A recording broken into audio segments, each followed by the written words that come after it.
Assalamualaikum warahmatullahi wabarakatuh. Nama saya Yasya Agustin, saya dari kelas 2A Ekonomi Syariah. Di video kali ini saya akan menanggapi tanggapan dari dosen Dr. Abdul Wadud Nafis, yaitu tentang uang dan fungsinya. Uang, definisi uang yaitu benda yang diterima masyarakat umum sebagai alat tukar dalam kegiatan ekonomi. Jadi, uang itu sebagai alat transaksi atau alat tukar. Untuk jenis-jenis uang, menurut bahan pembuatan, seperti hanya uang logam, itu uang yang terbuat dari aluminium, stainless, dan kuningan, seperti uang 500-an, 200-an gitu. Selanjutnya, uang kertas itu seperti uang 100.000, 2.000, dan lain-lainnya. Untuk jenis-jenis uang menurut lembaga yang mengeluarkan, seperti uang kertas, uang yang kita pegang atau tampak, seperti uang 500.000, 100.000. Jadi, kalau uang giral itu uang yang tidak tampak atau berupa cek atau berada di ATM. Dan selanjutnya menurut nilai jenis-jenis uang, yaitu uang penuh, intinya nilai dengan bahannya itu sama, seperti hanya uang dirham yang terbuat dari emas,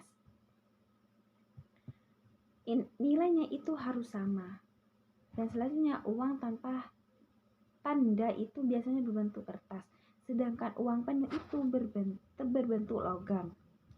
Kalau uang tanda itu apabila berbentuk kertas dan apabila sobek, jadi uang tersebut tidak ada nilainya. Fungsi yang selanjutnya, fungsi asli uang sebagai alat tukar. Jadi uang itu sebagai alat transaksi atau alat tukar untuk selanjutnya sebagai alat satuan hitung, seperti hanya saya membeli sepeda motor harganya 20 juta. Harga sepeda motor tersebut, uang 20 juta tersebut sebagian satuan dari hitung, sama hanya menghitung kekayaan. Yang selanjutnya alat penyimpanan nilai. Seperti tadi mempunyai sepeda motor hanya harga 20 juta. Sepeda tadi dijual uang tadi itu sebagai penyimpanan, seperti itu. Selanjutnya fungsi turunan. Fungsi turunan uang sebagai alat pembayaran transaksi yang sah.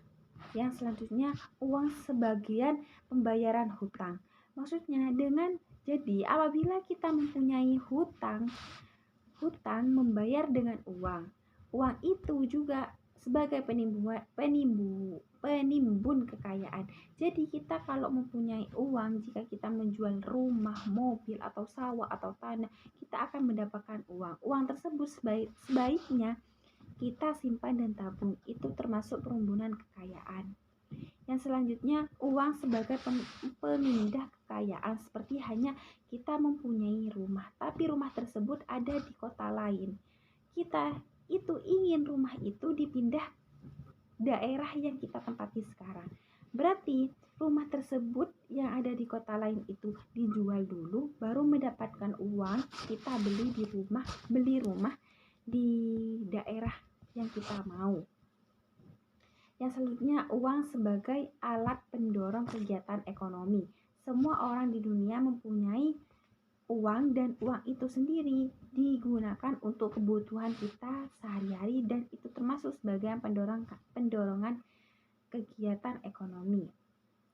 Yang selanjutnya, fungsi uang menurut ekonomi Islam, yaitu sebagai alat tukar, sama hanya tadi sebagai alat transaksi atau alat tukar, yaitu sebagai alat ukur. Sama contohnya yang tadi, apabila kita mempunyai tanah seharga 200 miliar, maka 200 miliar tersebut hitungan kekayaannya kita. Yang selanjutnya sebagai alat penyimpanan kekayaan. Cukup sekian dari saya. Wassalamualaikum warahmatullahi wabarakatuh.